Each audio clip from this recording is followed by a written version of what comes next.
taken a lot of time and been paid by a lot of different people to teach how to survive the zombie apocalypse. Now, the biggest question I get asked, actually, let me ask you guys. Raise your hand if you think that zombies are real. 2, okay. Now, raise your hand if you think zombies may be real at some point, but they're not yet. Okay, that's okay. Now let me ask this. If the zombie apocalypse happens, and zombies are everywhere, raise your hand if you think that you're going to be a leader in your group. Okay, so we have 1, 2, 3, 4, 5, 6. Okay, so there's 6 here and 5 leaders. That's going to be interesting. That's going to be really interesting. Well, first off, since a lot of you guys are kids, I would definitely say that the leader should be the adult. Almost always be the adult. And since you guys are kids, here's the good news. Is if you find yourself in a situation where there is no adult, and you're the only kids, I'm going to teach you the things you need to know so that you can be a leader. So that you can actually be able to take control of your situation and thrive. Now, the first, I gave you guys a big, thick packet. There's a lot of stuff in here. The good news is I gave it to you for later so you can read up on it if you want to. It's a lot of interesting info. I'm going to cover almost all of it in here anyway, so that's going to make it easier for you. But the biggest question that I get asked is, are zombies real? And the answer is not simple. The answer is yes, no, and not yet. Now, let's start with no. Zombies aren't real in the aspect of how Hollywood makes it look. Zombies do not come back from the dead. They're not people that die and then they climb out of their graves and they come to eat the living. That's not a real thing. And honestly, I don't think it's ever going to be a real thing. So, yeah, that's a scary situation. That's what people think of when they think zombies. The good news is that's not real. So that's it, guys. Thanks. No, not quite. Not quite. So no, zombies aren't real. In fact, I put a couple of quotes up here. The CDC, anybody know what that stands for? No. No? Okay. The CDC stands for Centers for Disease Control. They're the ones that when the swine flu came around, H1N1 it was called, and any big nasty diseases that are around, they're the ones that talk about what it is and they try to figure out how to fix it. They're the ones to make sure you get a flu shot. Exactly. They're the good guys. Now, they said that they do not know of any virus or condition that would reanimate the dead or one that would present zombie-like symptoms. So that's the good news, is that the CDC says they're not very familiar with anything that would make zombies. And I am a big fan of a guy named Dr. Steve Schwarzman. Now, they ordered, I saw out there, and we'll talk about it in a second, they ordered a couple of books that I asked them to.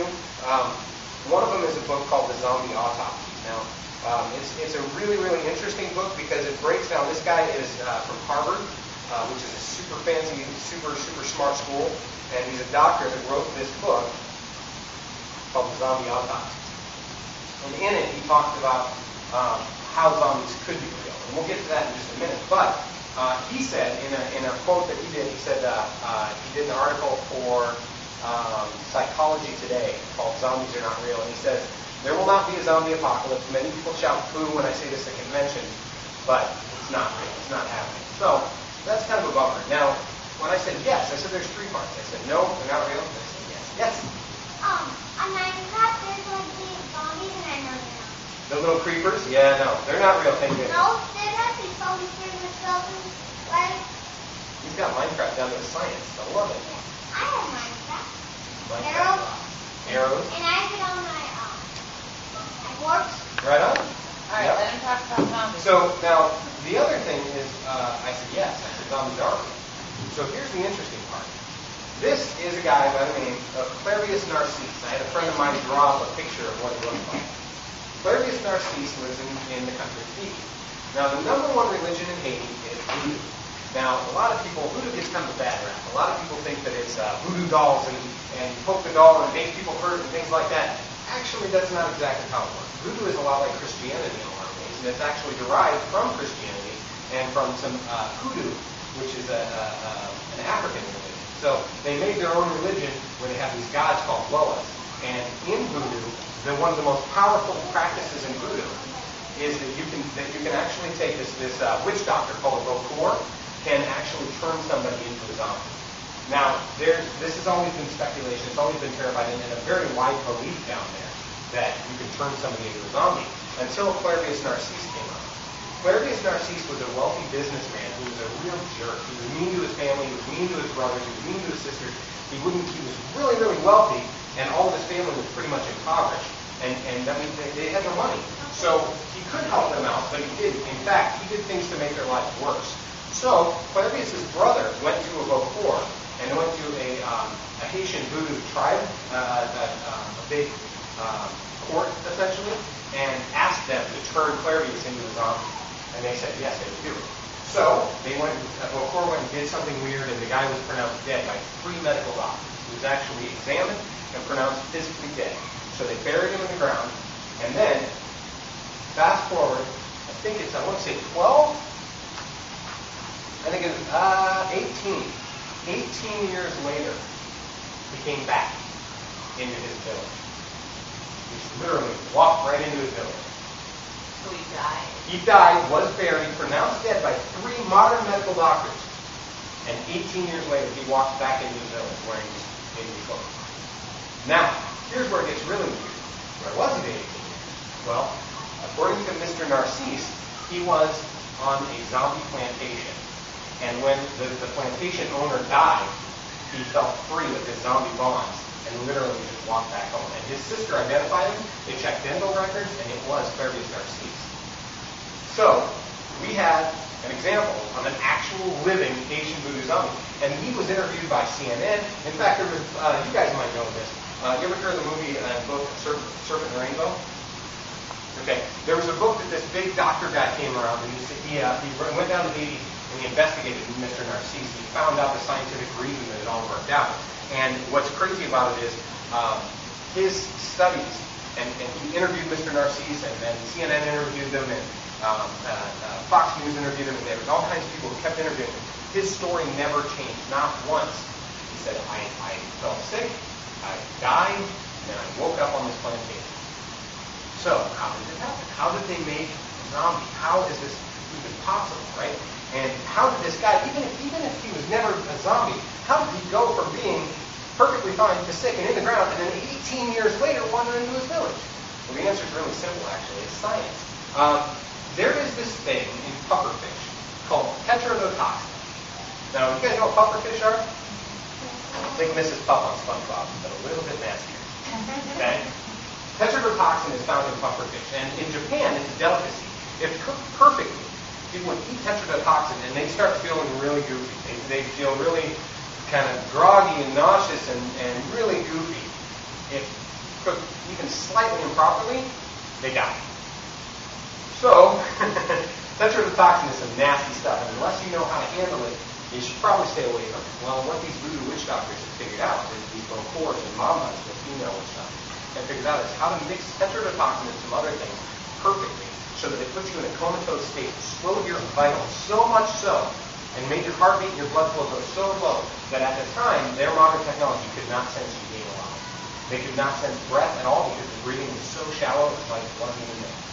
So he never actually died. He was just in a super duper deep sleep. Okay? So then what happens is the Vaucour waits a couple of days while he's underground and he's literally buried.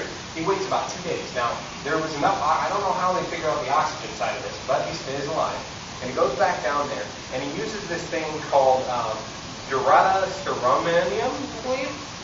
Anyway, it basically counteracts the effects of the tetrodotoxin and brings you back. However, it messes with your brain so much and destroys parts of your brain, and we'll talk about the brain in a minute here, but it destroys parts of your brain so that you can't really focus and you can't really concentrate, and so you're really, really susceptible to suggestion. So in other words, you're taking suggestions from people.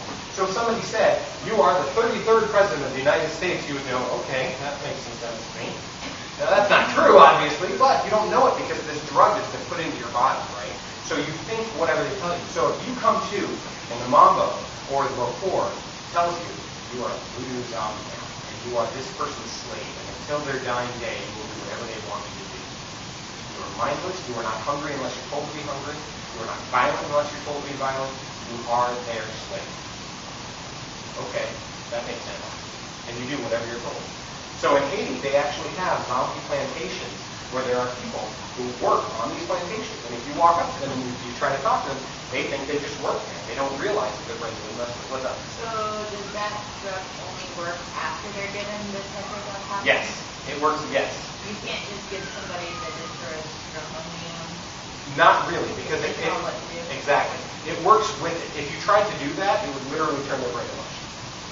That's the best way I can describe it, but basically it destroys parts of the frontal lobe, and the frontal lobe is where you have your personality. So it would basically put you in a catatonic state. You wouldn't be comatose, but you would just be mindless, essentially. Now, the good news is that after a certain period of time, your brain starts to repair itself. The neurons and the networks in the brain start to slowly repair itself. Apparently, it's about 18 years worth of time, according to Mr. Narcisse, because he started to remember things, only flashes, things of where he lived, that sort of thing. Okay? So he comes back to his town because that's what he remembers. He remembers where his town is. And that's when his sister recognizes him. Thank goodness she was still alive. And that's when it made this whole worldwide spectacle thing. And if you guys want to look it up, I wrote down his name. I've got a link to the Wikipedia site on that page. So you can study a little bit more about Mr. Narcisse. I can't remember her name, but there was one other confirmed case way, way before Mr. Narcisse, and it was a woman. And there wasn't as many facts about it, so it's kind of been brushed aside as not necessarily real. But Mr. Narcisse's case is definitely interesting because there you have the Haitian voodoo zombie. So, in that respect, the zombies are very, very real. Now, you'll notice Mr. Narcisse didn't do some of the typical things that you would think a zombie would do. He didn't try to eat people. You know what I mean? He was just kind of a mindless drone. He was a mindless slave to what his masters told him to do. Yeah? What if someone got a gun? What do you do? Good question. The good news is zombies don't really have the ability to control the gun. That picture there, I got that one because I thought it was kind of funny, because it looks like Osama bin Laden. And he's just kind of holding the gun, right? He's not really shooting it. Yeah, but no. you can. How? Yes, you have his finger on the trigger. Right, he does. But no, I think that if a zombie picked up a gun, he wouldn't know what to do with it. His brain doesn't work right. And actually, we're going to talk about that right now. So, the third part of that question, are zombies real? I said, no, they're not. And I said, yes, they are. And then I said, not yet. Now, I asked you guys who believed zombies were real. 2 of you raised your hand. I asked you guys who believed that zombies could be real, and 2 more raised your hand, right? This is the scary part. Whether you think zombies are real or not, by the time we're done with this presentation, I don't know if they're real. I don't think they are. I hope not. I think they very well could be. And I'll talk to you about why in just a second. But I can tell you right now, my program is called Better Safe Than Zombies. The reason for that is, if they never come about, hallelujah, great, that's awesome. If they do come about, I'm going to be ready. I have a 6-year-old daughter and a wife and 2 pets. The pets, they're zombies. I don't really care. But I will protect my daughter and I will protect my wife, and I'm going to be ready whether I need to be or not. Because I would rather be Wait, ready. what are your pets? I might have a dog and a cat. They're zombies. Yeah. We would protect our dogs.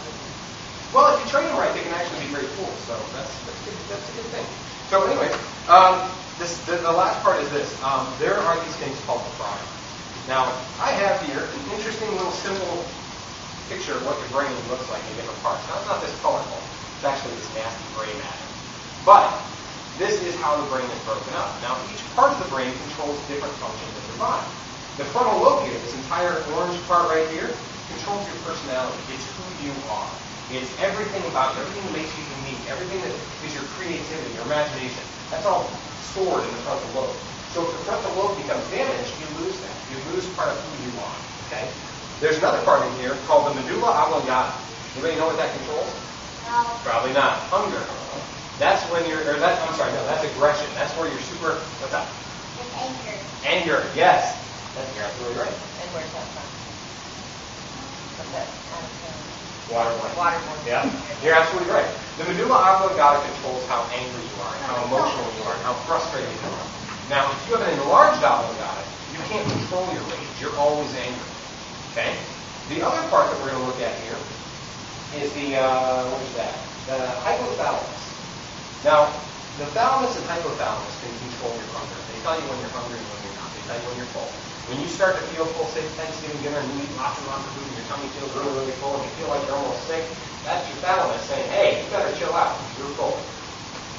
So, let's break down why that's important.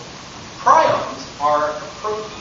A protein is not alive, it's not dead, it's just a living thing. It's a protein, not a living thing, it's just a thing, a protein, okay? Now, a while back, in the 90s, everyone, there was this thing called mad cow disease. Anybody heard of mad cow disease? Okay, good. What mad cow disease was, it was this disease where these cows would just go completely crazy. And they would be foaming at the mouth and they'd be completely nuts. What's up? And I watched this movie and then if they eat the cows and they would become like zombies kind of. Sort of, yeah. And that's probably taken from the same thing. Because what mad cow disease is it's a thing that controls the prions that cause mad cow disease. It affects the brain in such a way that these cows are aggressive, they're always hungry, and they never know when they're full. And what happened, there was a couple cases where people would eat the meat from the cows, and it would make them have the same effect. What these prions do is they attack the brain. Okay? They attack the brain in such a way the first thing that they hit is the frontal lobe. So if they turn your frontal lobe into Swiss cheese, and they eat a bunch of holes in your frontal lobe, what did I say that controls? Anybody remember? What's it control? Remember? Personality. What else did I say? You guys remember? What else is the frontal lobe control? Personality. It's who you are. It's your thought process. It's your logic. It's your reasoning. So if you have this thing that eats away that and takes away anything that is who you are, okay, takes away all the things that make you you, and then it attacks your thalamus. It attacks the part of your brain that lets you know when you're full. So if you think, if that's gone, you have to